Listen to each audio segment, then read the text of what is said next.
What's going on, Avril? How's it going today? So I got a few questions for you here. You've had a music career that has spanned a little over a decade. How does it feel to have been in the game for so long? It's crazy, right? It's crazy? Isn't that weird? Well, I mean, it's been 11 years? 11 years, and it feels like it just went like this? Time totally flies. Do you have any favorite moments? Well, winning my very first Moon Man on my first album, MTV New Artist, was like, that was a huge moment because, you know, I'd always practice winning awards and stuff like that, or watching the award shows. Do they let you keep the Moon Man? Yeah. Yeah? So when I got my first award, I had this point of, wow, I made it. It was really cool. Okay. Out of all the records you've made, which is your favorite?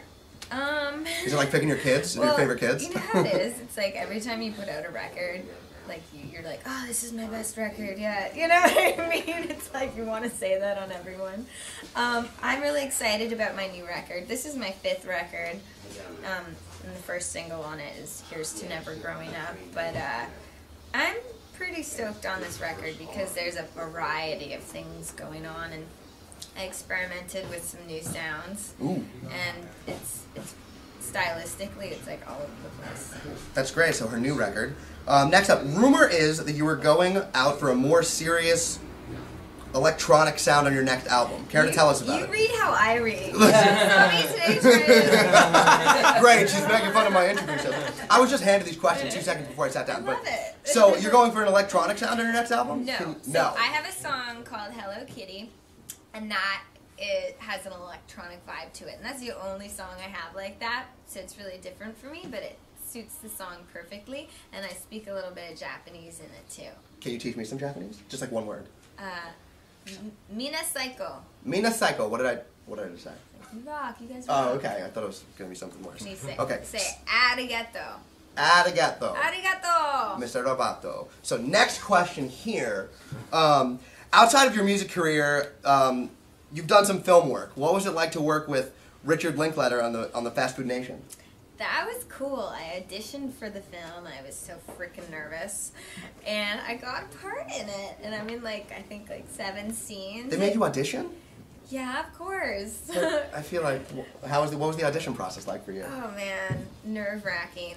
I was on film, and then I went in, and it was my first time auditioning for a film, and I got the part, and it was a really cool experience getting to work. Like it took me like 2 weeks to film 7 scenes, and it was awesome. All right. Being a Canadian, how hard was it for you to break into the U.S. market? Well, with Complicated, my first single, I think they launched it worldwide at once, pretty much, and it kind of all just. I was really lucky. It all just worked. Complicated was successful, and then it went from there on to Skater Boy and I'm With You. And well, is the music industry a little different in Canada versus the U.S.? I was signed in New York here. Oh, okay. So, yeah. Okay. Who are some artists that have influenced you? Well, I grew up listening to the Beach Boys, and I know like every Beach Boys song, and what's your favorite Beach Boys song?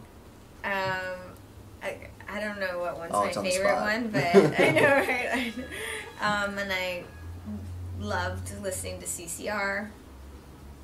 All right, and finally, how do you like New York City?